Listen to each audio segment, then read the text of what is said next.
മലപ്പുറം വണ്ടൂരിലെ ജ്വല്ലറിയുടെ ഭിത്തി തുരന്ന് 2 കിലോയോളം വെള്ളി ആഭരണങ്ങൾ കവർന്ന കേസിലെ പ്രതിയെ വണ്ടൂർ പോലീസ് എറണാകുളത്ത് നിന്ന് പിടികൂടി.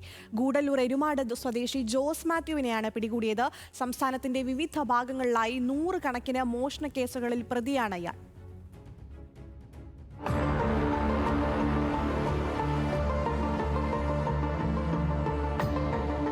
മെയ് 19-നാണ് വണ്ടൂർ ടൗണിലെ തരങ്കിണി സിൽവർ ജ്വല്ലറിയുടെ പിൻഭാഗത്തെ ഭിത്തി തുരന്ന് മോഷണം നടന്നത്. മാസ്കും തൊപ്പിയും ധരിച്ചെത്തിയ പ്രതി ഷോക്കേസിലുണ്ടായിരുന്ന ഏകദേശം 2 കിലോയോളം തൂക്കം വരുന്ന 19 ലക്ഷം രൂപ വിലയുള്ള വെള്ളി ആഭരണങ്ങൾ കവർന്നു.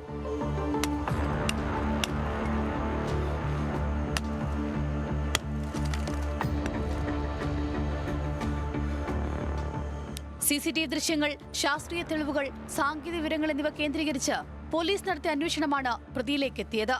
ഗൂഡല്ലൂർ എരുമാട് സ്വദേശിയായ ജോസ് മാത്യുവിനെ എറണാകുളത്ത് ഒളിവിൽ കഴിയുന്നതിനിടെയാണ് പോലീസ് അറസ്റ്റ് ചെയ്തത്.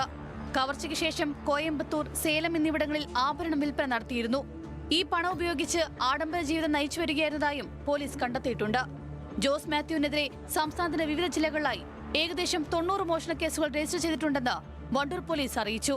കോടതിയിൽ ഹാജരാക്കിയ പ്രതിയെ റിമാൻഡ് ചെയ്തു. ന്യൂസ് മലയാളം, മലപ്പുറം.